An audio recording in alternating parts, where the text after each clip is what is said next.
नमस्कार। आपका एक बार फिर से स्वागत है आपका अपना चैनल।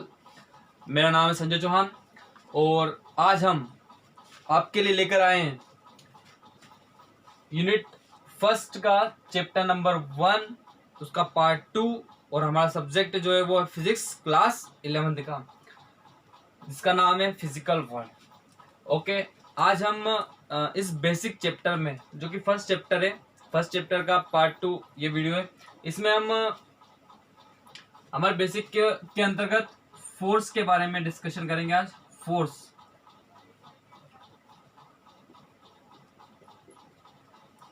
क्या होता है, कितने प्रकार का होता है और कहाँ पे कौन सा फोर्स एक्ट करता है। ओके, जनरली एक फोर्स हमें सबसे अधिक देखने को मिलता है और उसका नाम आपको पता ही है। अगर मैं इस पेन को ऊपर की ओर फेंकता हूँ तो ये वापस से कहाँ आएगा, नीचे की ओर। तो इसे हमारी जो अर्थ है वो इसको अट्रैक्ट कर रही है, ठीक है, इसको खींच रही है अपनी ओर।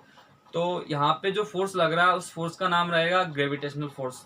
तो ऐसे फोर्स तो बहुत सारे टाइप्स के होते हैं, लेकिन जनरली जो बेसिक फोर्स होते हैं, फंडामेंटल फोर्स, वो केवल 4 प्रकार के होते हैं जो प्रकृति में पाए जाते हैं। अब उसमें सबसे पहला नाम जो रहेगा वो हमारा रहेगा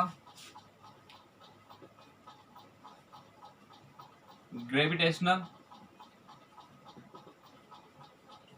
फोर्स। ओके, जिसका नाम रहेगा गुरुत्वाकर्षण, जिसको हम बोलेंगे। सेकंड रहेगा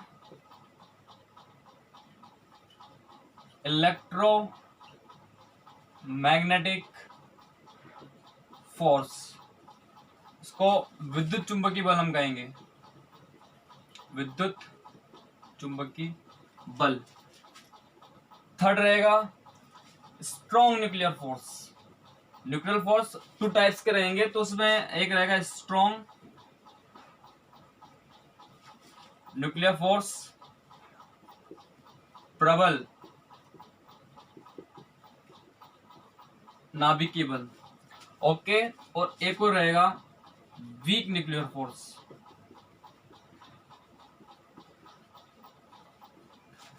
इसको कहेंगे दुर्बल, या इसको क्षीण भी बोल सकते हैं हम, नाभिकीय बल।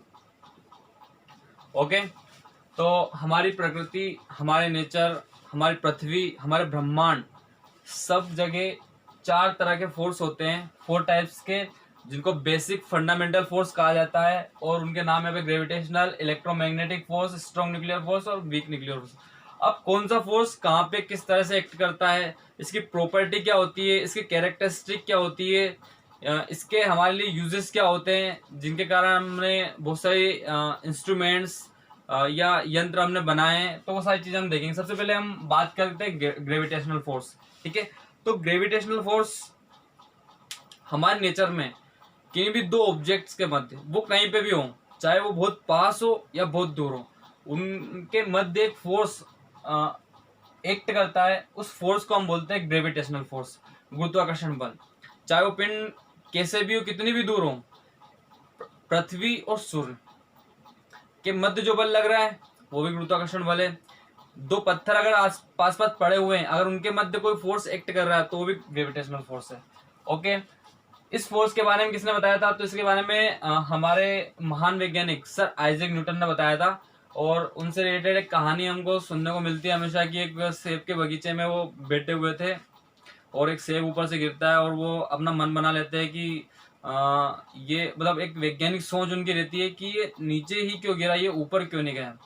तो उसी चीज को वो फिर रिसर्च करते हैं, उसके बारे में शोध पत्र तैयार करते हैं और फिर वो बताते हैं कि हर वस्तु पृथ्वी की ओर आती है, उसे अगर आप ऊपर से फेंके या नीचे से ऊपर फेंके, हर बार वो पृथ्वी की ओर आती है। तो पृथ्वी में, हमारे अर्थ में एक ऐसा फोर्स होता है जो उसको उनको अट्रैक्ट करता है। उस फोर्स को नाम दिया उन्होंने ग्रेविटेशनल फोर्स। अब ग्रेविटेशनल फोर्स में के 2 मेन पॉइंट होते हैं कि ये 2 मासेस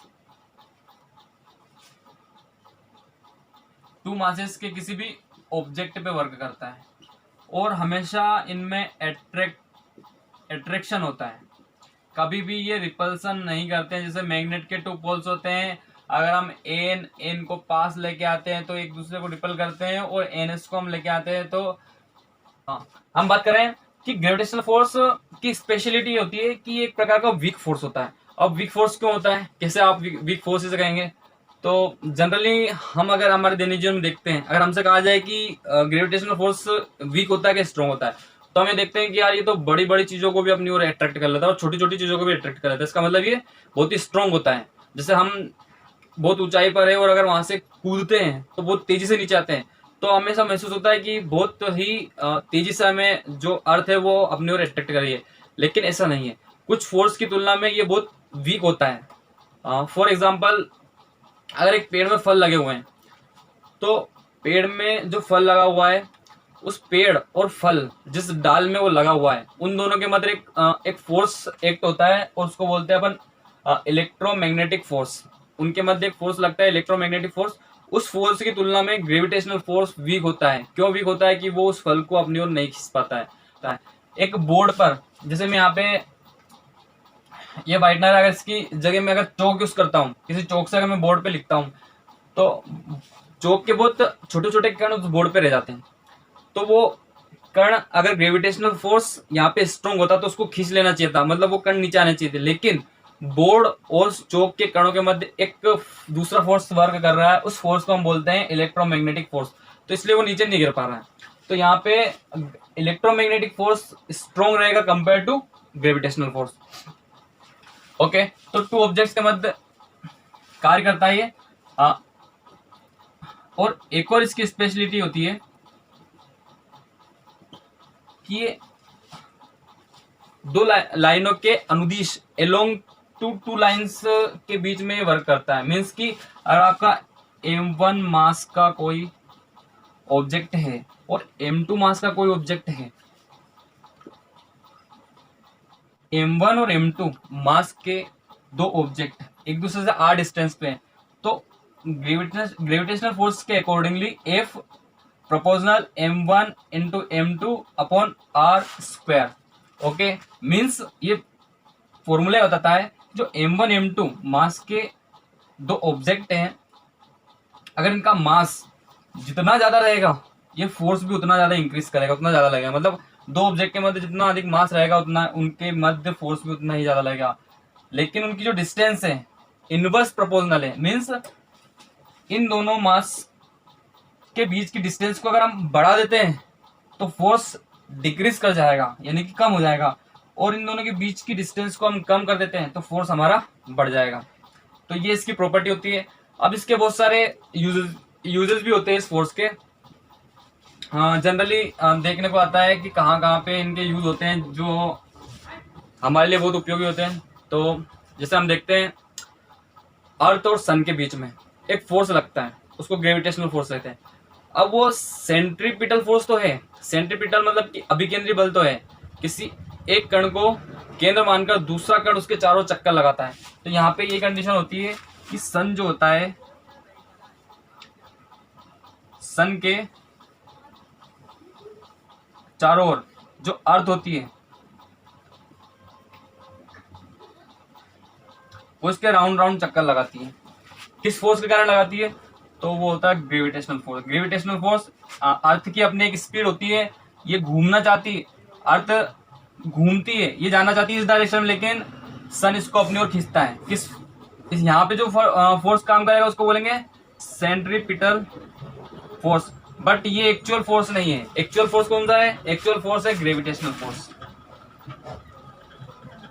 ओके, अर्थ की अपनी एक स्पीड होती है, उस स्पीड से ये अलोंग द डायरेक्शन सीधी जाना चाहती है इसकी वेलोसिटी के डायरेक्शन में। बट यहाँ पर एक फोर्स लगता है सन और अर्थ के बीच में, ग्रेविटेशनल फोर्स, जो दोनों को अट्रैक्ट करके रखता है। या सन जो होता है वो अर्थ को अपनी ओर अट्रैक्ट करता है, अपनी ओर खींचता है।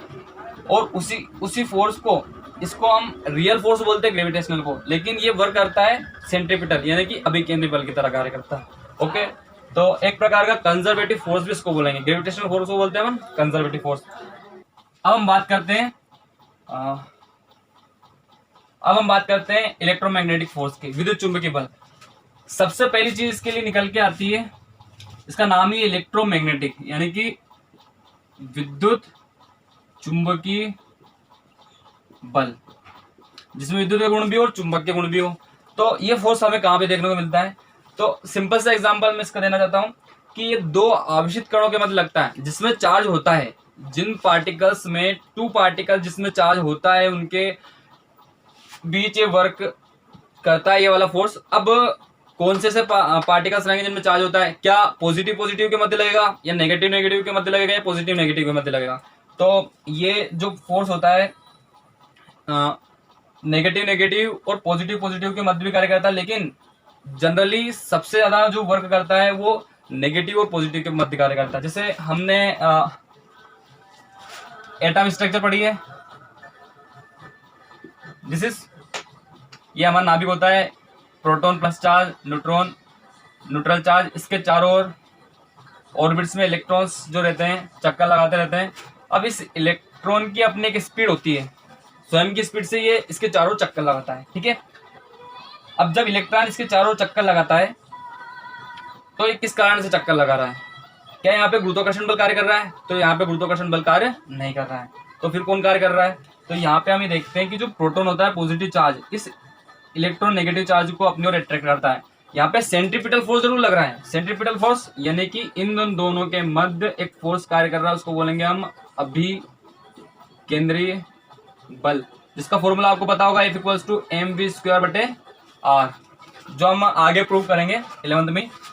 सेकेंड चीज, इस अभिकेंद्रीय बल को हम जो कि बोलते हैं कि ये वाला हमारा रियल फोर्स नहीं होता है, ये इमेजिनरी फोर्स होता है। तो रियल फोर्स कौन सा होता है? तो यहाँ पे होता है विद्युत चुंबकीय बल। अब इसका फॉर्मूला होता है F = 1/4πε0 Q1 Q2/r²। तो F = यहाँ पे 1/4πε0 ZE²/r²। ओके, E क्या है यहाँ पे? तो यहाँ पे E की अगर हम बात करते हैं तो फोर्स में प्लस माइनस हम लेते हैं। अगर ये कोई सी एनर्जी होती है तो हम उसको प्लस माइनस लेते हैं। यहाँ पे ए की Z, तो यहाँ पे परमाणु क्रमांक हो जाएगा एटॉमिक नंबर किसका, जिस भी एलिमेंट को हमने यहाँ पे ले, जैसे हाइड्रोजन, हाइड्रोजन के लिए Z = 1 हो जाता है। ओके, ई तो ई का स्क्वायर, ए की हो जाएगा आपका प्रोटॉन का चार्ज और एक ही हो जाएगा इलेक्ट्रॉन का। तो यहाँ पे फॉर्मूला जो बनेगा वो ये वाला बनेगा। ये फॉर्मूला किसका बन रहा है? ये हमारा बन रहा है विद्युत चुंबकीय बल का। तो इलेक्ट्रॉन और प्रोटॉन के मध्य जो फोर्स कार्य करता है उस फोर्स को हम बोलते हैं विद्युत चुंबकीय बल। ओके, अब इसकी प्रवृत्ति कैसी होती है? तो सबसे पहली चीज ये होती है कि ये दोनों टाइप्स का होता है। किस किस टाइप्स का? एक तो ये आकर्षण प्रवृत्ति का भी होता है और प्रतिकर्षण प्रवृत्ति का भी होता है। दोनों प्रवृत्ति तो मतलब ये रिपल भी करता है और अट्रैक्ट भी करता है। दो चार्जेस अगर एक दूसरे के पास आएंगे, अगर वो सेम साइन के रहेंगे, अगर पॉजिटिव पॉजिटिव है तो उनमें रिपल्सन होगा, नेगेटिव नेगेटिव है तो भी रिपल्सन होगा, लेकिन नेगेटिव पॉजिटिव है तो उनमें अट्रैक्शन होगा। तो सबसे पहली प्रॉपर्टी हो गया। उसका बाद हमने देखा कि केंद्रीय बल है क्या, सेंटर फोर्स, हाँ ये सेंटर फोर्स है। थर्ड चीज क्या है इसमें? थर्ड चीज क्या ये कंजर्वेटिव फोर्स है? तो हाँ ये कंजर्वेटिव फोर्स है। क्यों?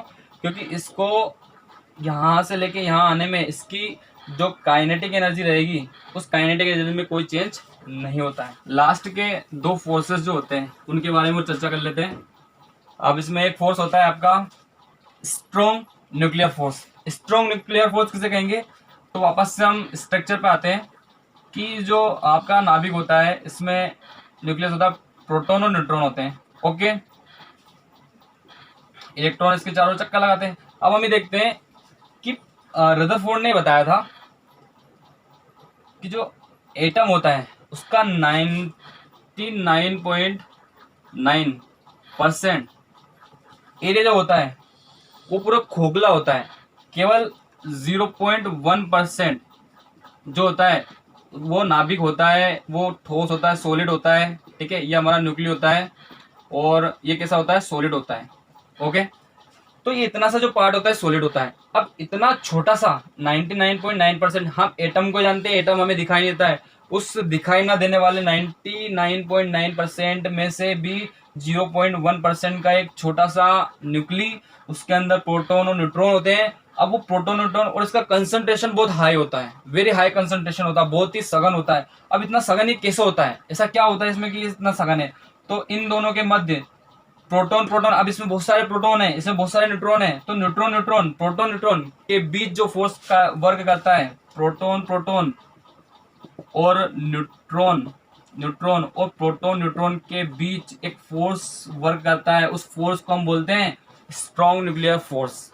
इस स्ट्रॉन्ग न्यूक्लियर फोर्स के कारण जो न्यूक्लियन होते हैं इसके अंदर बंधे हुए रहते हैं, इसका कंसंट्रेशन हाई होता है। ये बिल्कुल भी साइन पर या साइन कन्वेंशन पर डिपेंड नहीं करता है। क्यों डिपेंड नहीं करता है? क्योंकि ये प्रोटॉन पॉजिटिव पॉजिटिव को भी कंसंट्रेट करके बांध के रखा हुआ है, न्यूट्रॉन न्यूट्रॉन को बांध के रखा हुआ है, और इसलिए ये फोर्स बहुत ही प्रबल होता है। ओके, स्ट्रॉन्ग फोर्स, ये वीक इससे स्ट्रॉन्ग और ये सबसे स्ट्रॉन्ग होता है, इसलिए इसे स्ट्रॉन्ग न्यूक्लियर फोर्स कहते हैं। अब इसी में हमें कुछ कंडीशन है या कुछ चीजें ऐसी देखने को मिलती है यहीं पे इसी न्यूक्लियन में।